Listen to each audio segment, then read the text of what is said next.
The Philadelphia Eagles are looking to stay on top of the NFC East. Currently, it's sitting at 8-2, and yes, the Commanders are right there at 7-4. But you want to keep pace. You want to keep pace and leave no doubt as the Eagles look to potentially be that number 2 seed, maybe even number 1 if the Lions can slip up. I don't know. But the Eagles are looking good right now, and I think that heading into this matchup against the Rams, this could be a gotcha. Like, this is actually a really good Rams team, but I think there are a lot of ways you can get a victory, including here are 10 ways that the Philadelphia Eagles can get a win over the Rams on Sunday. So, number 1, let's start it off here. Pretty simple.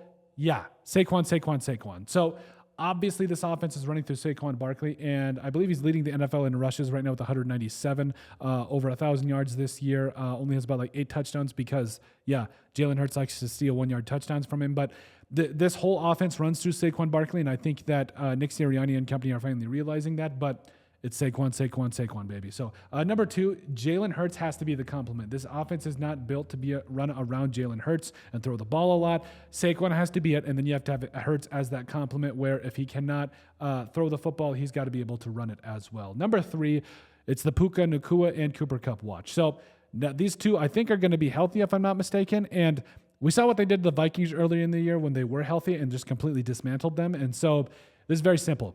Go take care of business and do not let these two fool you. Number 4, pressure on Stafford. So if Matt Stafford gets any amount of time, he will pick you apart, even as old as he is now. What is he, like 38, 39, 40, around there? He's older. It doesn't matter. He will still pick you apart. This defensive line has to get after it. Guys like Nolan Smith Jr., get on your horse, get around those edges. And then also on the inside, Jalen Carter and company, we need some pressure up the middle. Number 5, we got to shut down Kyren Williams, where again, I think it comes down to the fact that, Kyren Williams is a really good player, but if you can shut down the run and make Matt Stafford and company beat you, it makes life exponentially harder. And I think he's only had 1 100-yard rushing game this season, so this would be the perfect game for him to go off.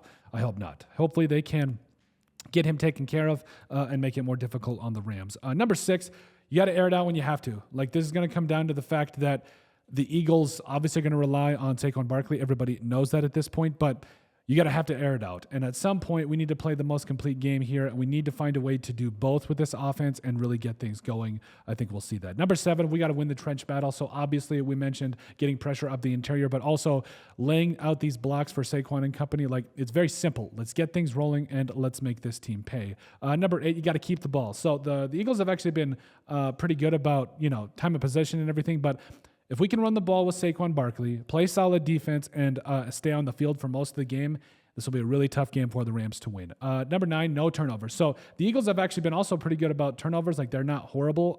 And I think that if Saquon and company can keep the ball and you can keep the ball out of the Rams' hands by not giving it over to them, it's very clear. Any team that turns over the ball is usually not going to win the game. And number 10, we have to play the full complete game where, again, we've seen sprinkles.